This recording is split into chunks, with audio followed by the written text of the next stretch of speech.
to the third one there. That's the recruitment process. Definition. Ebusian for Ghana SMTV GH. Please subscribe and turn on the notification so that anytime the video is away at the shame of somebody can be. They frame the voice. Ebusian for Kwame Adrinkra. See, if you from Dr. Kwame Adrinkra. I can't say I am there. When him say over the weekend this week, last week any week when one of the main issue echo was so news no recruitment in Sensema I got off from someone nipa 500,000 I got fame 5,000 1% no. Now one minute say your mama is excellency or want to say on a savior messiah. Eti asem no buy no I tell dia ase adebia on him because onu na in charge of national security. You report it to onu.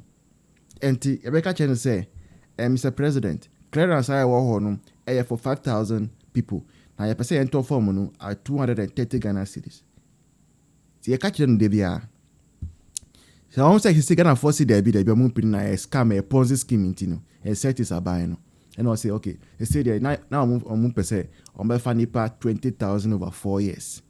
But say now no say call you on be fanipa 40,000. John. Now or see what catch security for no say. Shena fangro form we qualified. Ebusian for sa qualified no na he say Dr. Kwame Adrinkra ababe chirem. Na ochire mu na madwen kwa de no so beka ya nipa nkofo bebre a omu complain say about that recruitment process no dodo na ye NDC youth because jama MPP for them say me say me ko apply omu fame me name obi a MPP NDC ma ebe boa me protocols and me ha me hu kwa say me ko apply in fact me pese me ko hompo. Na MP for bebre no esa enem say NDC aban we dey nya dey bia mo transparent with anything enti omo dey bibi sa ba e fa ye omo ko ye omo ade enti Kwame Adrinkra say sa transparency and fairness the president John Mahama no the ochire ni say mo share list name mo share application name grofo amu ye NDC for amu ye campaign amaye amu na amu self atase mu fa amu enti asema amu ka say NDC for do na ye we for ti asema amu taka be kae no enkasa se nipa no ye NDC ni nkwa dia na mo amu ni so ye NDC ni a mo fa nipa no enko security services ni mu the say Ghanaian journalists are waking up. Because enya Kwame Adrinkra na beka asem ya mi madua nkoso kra by me they said the journalists are waking up. Ebian so 78 million omo programming for media last year so omo no ebia asantina they say they are starting to say the truth small obia benya ni second independence mo dem ntina na mo hwe obia benya ebusuafo. Before we go and listen to Kwame Adrinkra, no, Busianfo. Yes, studio, Busianfo. I feel na 2,000 Ghana cedis out of 25,000. I got 23,000 Ghana cedis. Mumboy, why? Kito abianswa. Ni amuo biano ebe boy epamucho. Now about no screen I say the pamucho. Why? Now let's go and listen to Kwame Adrinkra. See you the next one. Cheers. Fairness in the recruitment process. Okay, so I'm from Makmako. Transparency no HSA. NDC near wa ampa or SSS. And now degree. No transparency. Second one fairness no say ampa wa sum party no. Now wa sum party at the constituent level to the third one there. That's the recruitment process. Definition remain the way. Conform definition. Because definition no. Because That's the working definition. No. Presently, they all can say. That is what they can do. Because the research agenda is a catcher. Some may different thing, and they say, I'm comparing MB Facho. I'm going to because I go for the buy the only my friends, family, and friends. Time I go for the guys or backlog. Okay, MB because 2021. Some more backlog of Nipa Maya interview 20. I'm also advertising boom. Some backlog on number fano. Yes, yes, you could my complaint say, what is the guarantee? Say backlog and MPP for one. I make a reference to event we see I police department Samokaya. Chairman of the party worked there with some guys of NDC and maybe some of the same recruitment or police or Bombay did that have no more position. Chairman and Akusi. 40,000 that one say you the recruitment backlog and the same thing. It means I dare na cast the same thing repeat. I think that's very unfortunate. Then the members from say I'm open up for Bia Sana Arista agenda and catch Ghana for say the MPP more better than that and I still demand that I'm open or be ourselves at a Ghana need now qualified to become police and immigration honest if I know here can't be a member of NDC. Okay. Sir Jay. Legend of Yamea Minim Omo Ghana ya chire nyina na NDC. Oman ya konu mimu a ya chire nyina na NDC fo. Ama ye ka enyansafo a me ka kire wo se Ghana na da ho no enyansafo nyina kwakugu MPP. Ena agimifu adwen na ye da dwen no ebi ne NDC fo tirimu from enkwada kopim penfo. Nyansa enu mutirimu. Nyansa no enu umutirimu hwe oman na ekono hu oman na ekono se ya nhwe bibiye na youth na wo Ghana ntime ansori ni anya political awakening ento se 2028 enkono na NDC fo we asɛ oman no na NDC fo we aton oman no na NDC fo we atwa ejato oman no mu ni wahye nyina ase ayi ta me kasa hwe oman ni ewo mu no hu ye wo enkrofo bi o manima omo na ma economy no eguro omo na ma sika ba enkrofo botom na NDC fo we etime tinkim san krofo we nsa adwom sika de free omo nsem but Ghana hembofo Ghana asofofo Ghana CSofo Ghana mpanyimfo mu wo akoma no atomu ene yenya bima sabio omo adwen da fom ebo Mahama baso ama menum no nyina be dia danse se oman Ghana na da ho no se koko ye bi koko a na esika eba akuafo botuma ena Ghana sika eba Ghana pa se kwani ni tua ne ka okoton no koko na sika ba kwani ni botuma kwani ni kodwum oba Kaneshi market oba Makola oba Takrade Central market okọ Kumase market ekoton no ma emagedifo no nya sika se sika be domni botuma en economy no eye good na yemu se NDC for se sie no enoma ekose sika won krofo botuma na yana mi hu se bi mu be kai se na Mahama ya ade na se atete no ma enoma ben ama na mo Ghana enoma ben wate so ade be pa na wate so sabio na nyame etche nyansa no ho minim se nyansa no NDC fo adwena do mutim sa adwena ya blacko se ya redo se ya dayo ene minim se Mahama no hu bibia gu Ghana fo bi mu animu omutirimu so masomo ensema ehu hia no ene omoka ede kire Ghana fo enye sika enso ne nua akoto private jet Ghana fo akoma no atomu ahemfo akoma no atomu empenfo mu kabino oma koma no atomu si de menwa ne ka no ye bompa ye se 2028 Dr. Mahama Dumamudubom ya baba ye the president of the Republic of Ghana ne nya obi a wahini bi oba sori ababa kase MPP for ne mo ye ne munyai ombeto mo kakanka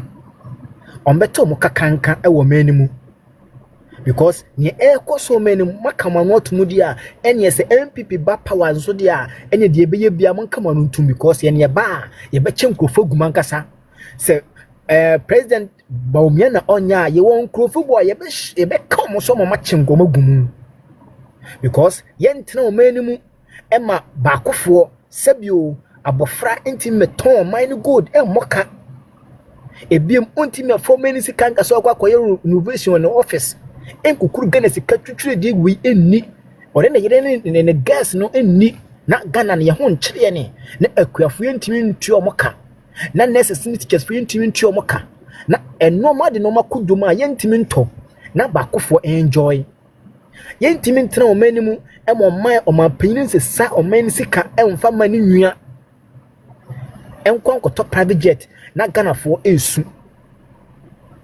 This a warning to our him before. This a warning to our yasofo for more Ghana say ni e koso makoma no tumu no. Omo koma no tumu sa te se nzo ba be 8 years awie. Generous for more minimum amakama no tumu no. Ye ka che omo so omo koma no tumu sa te se MPP ba be twom 8 years awie. Na ya san kwa another 10 biom, another 8 years biom. Mo obi ankasa because ehu say isi ano pemu bia no omanimu. Pemu bia no omanimu. Because ni ekono edu se omo ne bebe kasa so omo nkasa ye be ka de ama wo omo President John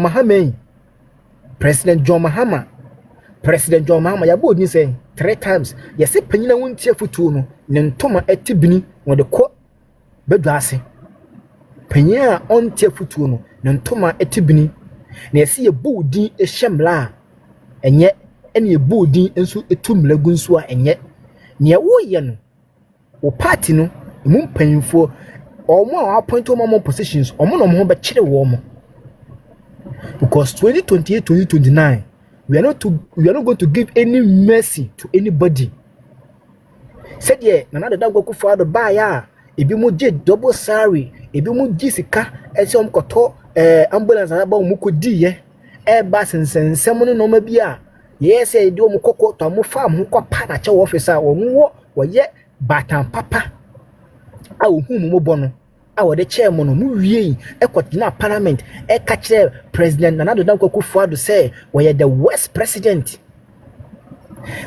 we west no Ghana for anko demonstration president we west no Ghana for enso light ho president we west no o ma Ghana school focus school free president we west no o ma nimdie ebufa so manimu president oya west no oma ehia foma kurase ni biba bia wotie kurase obubu gya koton ansa na okosuku okoton no mo okwa ho ansa na onyesika de akosuku no etina akosuku akọ obi man so akosua de enya scholarship abo first class Roger Mahama yo akudete na kaye 2014-2015 ensuso ye nipa boni ni nti osina na ado nsu nkotenam na ado ba ye okotenam eni ase engine ejakoto mu wosoro ho baabi. Now I can only imagine how they were feeling in the flight. So with the aeroplane it took a jada engine. Nyamia ne di omho afofie ne di omusi fom. E di omusi fom ye ya okude tosi na ado nkotenam na engines na emiensa. Eti ba ku eja tomu a enya hwe. And that the friend is saying whatever it is, the aeroplane is in pristine condition. Where do you see pristine condition? John Mahama nso nya akukuduro wo plane na watena mu ama na nka ekoku onu susu kan se onu tena mu wanwu enti na nado nso ntena mu enti the plane is still in a pristine condition enso John Mahama dey also ntena mu okotena ni nua die mu efi se onim e we sure se ni ase akunu kura o si plane on ntena mu da e ya se me ekoto amane bo amanom enti mu ya president Mahama den sa plane we on ntena mu eti diso de aniwo aniwo no pe ne secretary onu ane wa fa se o se ninu abe Macalestos Mahama no mbe trotro letters tintintin letter no munya ya nko mbe pacho so mo pacho we yeye na nka Ghana for mo nti ase se by November plane ni bi beba plane ni de beba o na president Mahama obetinam so ye di ada patwa ni duabo ni mpaebo bedi wachi efise o ye nipa boni ni wujo Mahama na mu o ye nipa boni ni ena wo chidi ford akokuta to abla kwan so ye bayi bunsam wo so bayi kukuo se nyam enyanado de owu na nado de onye nipa se ye na nado de oni ni a owo plane mebo a enti onu de onkofru no owu eti ye mpaebo ye di bedi wachi no plane wonim se nye enso so yonko de onfru no owu eti ye se ni wu aso am na mani ewu na mokoto biaba monkoto mra wo yusu ni 2 years na president Dr. Baumia onu so ba yusu Meanwhile, me so me to Dr. Bamiafo, we to kwan oba me ne kasa, me kasa boss me sraw. Wo nuanu mema wotwe. O Dr. Bamia, omo ye 8 men. At least ni nuanu 2 bi mpe plane into. Omo anto aye be twen, obeye president first 1 year ye beto planes. Dr. Bamia nuanu 2. Oh kitwa no wo mu or the Jake Bamia, ye fine man. Wo se de bia no di nachi. Ni nua ketwa no. Jake say onya bad. Ti Jake say me hu na meka che no. So Uncle Jake, as it is, get ready. Dr. Bamia ye president cream Jake beto plane. Simple. Yeah, you are penny so wo your friend Uncle Baba. Jake to an Uncle Baba and Jake beto cute medium one ye fa nipa be 25. Na Uncle Baba so atok akraka ye fa nipa 50. Na ye tu kwan ye nyina ya tenem. Because Dr. Bamia so ye nipa ono so ye Ghana ni. Na do na enya plane. Onu kra change on Mahama. Onu wonu amema no change on Mahama. Enti ne ma onu to. Ye wi ane makwa doctor ne haji omo first born or ye girl nice girl. So I am masters. So we are omra ne hwe ne ebeye. Me onu say haji ama me chance asa baba wan me se ne papa. Ye be kire mu ade wo kurom ha. Me say me kire no se ne enkoto bag. Ohun ye fa Ghana fo sika ne de akoto bag. Abrabo ameni baba wan be kire wo kurom ha. Enso de wa ne papa ne ma mi kire ni no. Mu hu ni photo sa na omote na nkobe ma ne ho chance ameni ne ye be ye hisam wo kurom ha papa. Because Ghana fo sa na mo peno. Sa na mo peno. Tana mo peno ne mai wo mu ye nine back wo mu very smart nerd. Akwala no ni made nti ye nam ne ye mo ka ne say coding competition ne ye di cheche mu ne papa ye president. Sa brabo ne ye bebo ofia because mama Ghana for mama ye hu say mo mpe president obu ne ho. Mo mpe president al ne yire ni ne ma ebu omo ho. Na nkanya sa okudeto ablakwa ne samjo timi didi anti beki atem. And Nancy and Auntie Becky did 75 years. Mohia Mami already 75. Just look at that woman. Yeah. Very beautiful. Look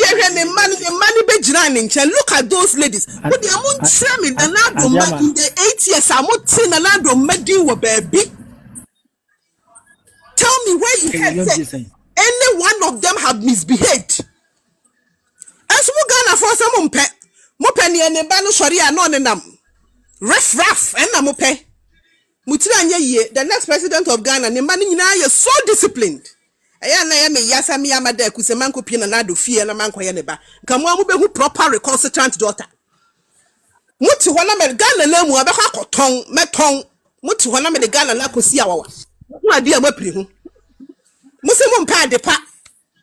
Enti okude to black one president Mahama na mo pemu na ye di musika.